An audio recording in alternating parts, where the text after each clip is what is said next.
What's going on, guys, and welcome back. So hopefully you're having a pretty good weekend so far, and make sure you check out the link down below for our spreadsheet where we're tracking all the tops of the format and have some deck cores. I am continually adding decks to them, so it does take some time, but I think I'm going to have quite a bit of it this weekend. Plus, we're going to locals tomorrow, so we're going to hopefully get some gameplay footage. Lots of good stuff coming for you guys. Without further ado, though, we have another deck to talk about. This time, Amethyst Steel Control. So it's not going to be a Jafar variant. We are playing 13 uninkable cards. The deck comes in just under $300. 8 ones. We have 12 twos, 15 threes. Then we have 13 fours as we teeter down with 8 fives and 4 sixes, rounding out the entire deck. Obviously, if you're new to the channel, we're going to go through and try to explain the cards. If you have any questions at all, or any ideas, or anything like suggestions, let me know down below. I appreciate all of it. So the idea here is taking advantage of two of the best colors in the game and the fact that they have so many answers for things in the meta. Not only can this deck put out a pretty good presence early on and get aggressive enough against like a red-blue deck that you can a lot of the time jump out on them, you also have a lot of just natural outs to things like Diablo in the Bucky matchup. So versus the top two decks, you have a puncher's chance in them.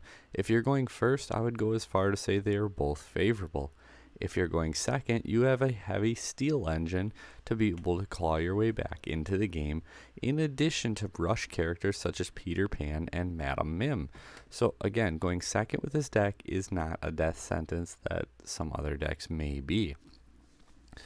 Other than those two decks, you have Ruby Amethyst, which I feel like is a decently similar deck, where both of these decks don't necessarily have bad matchups, but they're just consistently good across the board, and some days you're going to do absolutely great things with them, and some days you may just have an off day.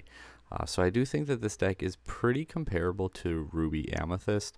I mean, you're playing the Amethyst cards in a very similar fashion, so it comes down to the Steel versus the Ruby, whereas Steel has a little bit more early presence and then a little different back end, but both Steel and Ruby have strong back ends, and that is why we like to pair them up with the Amethyst, which usually has a pretty strong early presence.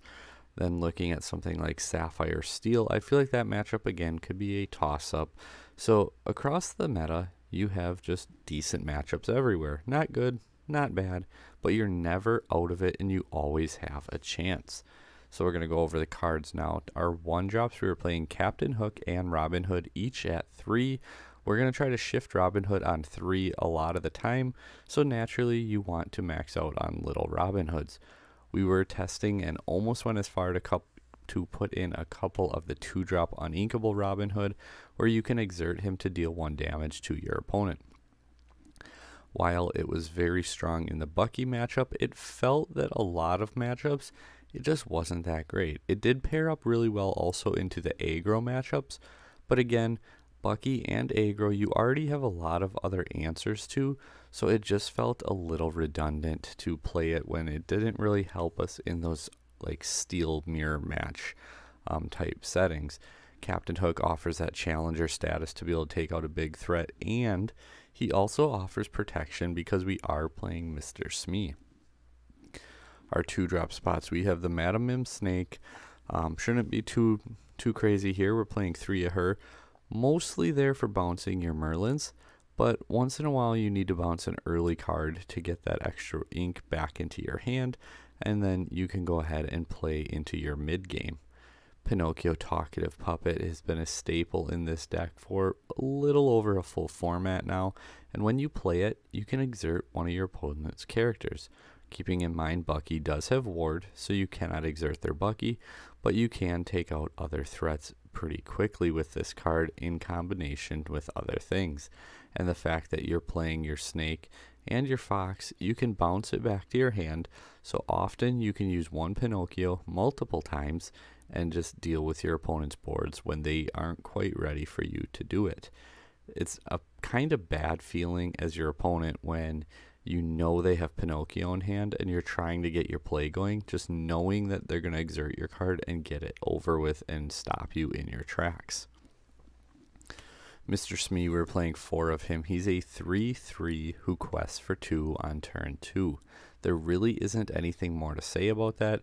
Even the 1 self-damage is not that detrimental, because another thing you can do with Smee, once again, your snake, your fox, you can bounce your Smee, especially if you use him for 2 turns. He takes 2 damage. Your opponent, well, he's just going to finish himself off next turn anyway. You quest with him that 3rd time, and then you just bounce him before the end of the turn.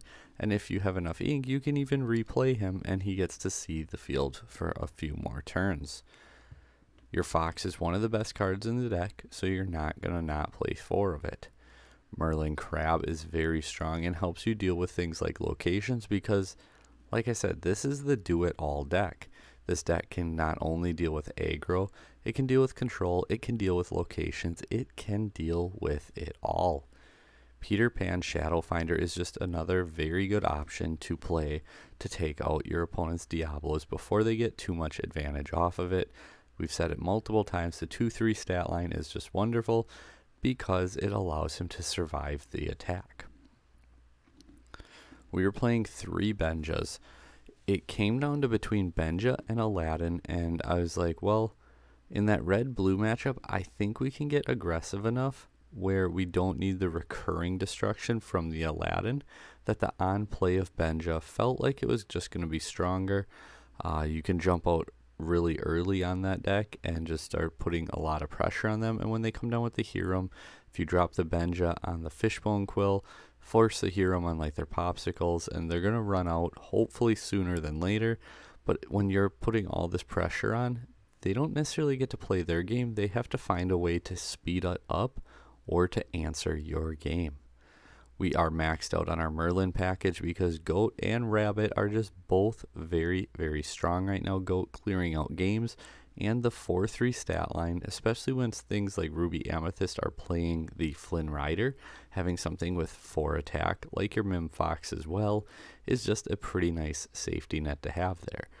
Pretty much at that point, it takes something like a Maui for them to be able to have the highest attack on board. Merlin Rabbit is just a fantastic draw engine, so again, naturally, we are going to play 4 of it. From the thumbnail, you probably assumed that you knew already. Our Piglet Sturdy Swordsman, the legendary from Ursula's Return. It's a 3/5 with resist 1 and quests for 3. But that's not the best part. The best part is when you have no cards in your hand, this card can challenge readied characters, meaning it's a way to get over that Bucky. You get your Piglet out, they're making you discard, or you dump your own hand, and then you can go ahead and use Piglet to challenge that Bucky, and since it has resist 1, you won't even take any damage from it. If there isn't a Bucky, if you're not worried about it, you can still just quest for 3 with the 5 willpower, and this card has been just absolutely fantastic. Rounding out our character lineup, we have 4 Robin Hoods and 4 Tinkerbells. I don't think there's a whole lot to say about this. Tinkerbell is just very, very strong this format, and Robin Hood works with the board control, presence control that this deck strives for, because he gets you lore as he's taking out your opponent's threats. And obviously once his time comes and he does get disbanished, you will draw a card and he will replace himself. We opted to play 3 Babooms, playing Baboom instead of Let the Storm Rage On, because Let the Storm Rage On, if their Diablo is exerted, they do get the draw off of it. Baboom isn't a song, you can't sing it, but it's also inkable, and it does hit other things like Cursed Merfolk, Flynn Rider, Charming Rogue in those tempo matchups when they're trying to just jump out on you early that way. And I don't mind taking a turn off, because if like you go 1 Robin Hood, 2 Baboom, 3 Shift Robin Hood, you're still in a very, very strong position. Our song lineup. So this is where it started to like, I'm like, okay, how do we want to do this? What do we want to play? I started out with like 12 songs at one point, then we changed it around. We were down to just 4, and then we were up to 8, and then we're at 9, and then we ended up settling on 7. Zeus, I'm conflicted on, because I feel like with Crab too, we can deal with locations decently well. This card is really nice for like one-shotting a Maui. However, I thought Grab Your Swords was just too good to not be playing it. So instead of going 4-4 or 4-3, we ended up taking out a couple Zeuses and putting in Grab Your Swords, because once again, the card just felt too strong to not be playing it in this format. Friends on the other side is just generically drawing 2 is very, very strong. There's not a whole lot else to say about it. Lastly, the Queen's Castle. This card is just insane. The fact that it only costs 1 to move here is why this card is so broken. If it was 3 to move here, it would still be a good card, but it would be a very fair card. It would still see some play, but it would not just be like insanely OP. So that's the deck list. Link for it is down below. Another thing, if you see the Patreon banner scrolling, we do have our Enchanted Rare Tinkerbell giveaway still going on. It will be at the end of the month. Just so you guys can see it, though, we do have it. Like I said, our Enchanted Rare Tinkerbell giving away on Patreon.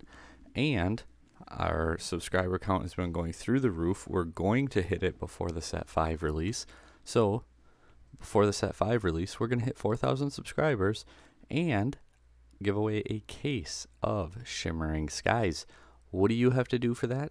Just be subscribed and comment on the video when we get closer. That's it. That's how easy it is. Hit the button, type up a comment, and away we go. Thank you guys for watching, and if there's any suggestions for like what deck do you want to see next with my thoughts on and just kind of talking about cards, is there something I missed that you would like me to go further in depth with? Are there other cards that you're wondering about that maybe you want to try out? As far as budget reasons, can you play this deck without Robin Hood? Because, I mean, that's half the deck right there. You could. I really do think you can. I don't think it's going to be necessarily as strong. Something you can go, I mean, the cost curve changes quite a bit, but you could go with like a Ursula playline. Otherwise, in that spot, it's hard because nothing does exactly what Robin Hood does, right? I would just look for, I mean, the 1-drop spot's easy. You could play Chernobog's Followers, you could play Magic Broom, you could play Rafiki. Like, the 1 spot's really easy to replace. It's the Robin Hood 5 spot that's harder to replace.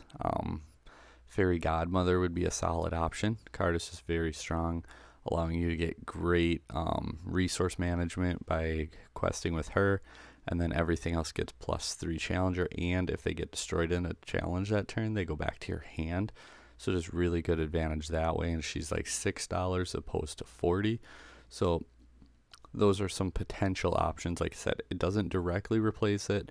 It doesn't do what it does, but it's a strong, solid option that also will cut off like $150 from the deck. So slight budget replacement there if that's something you're looking for. But again, guys, thanks for watching. Thanks for supporting the channel. I'm truly blessed to have it growing as much as it is.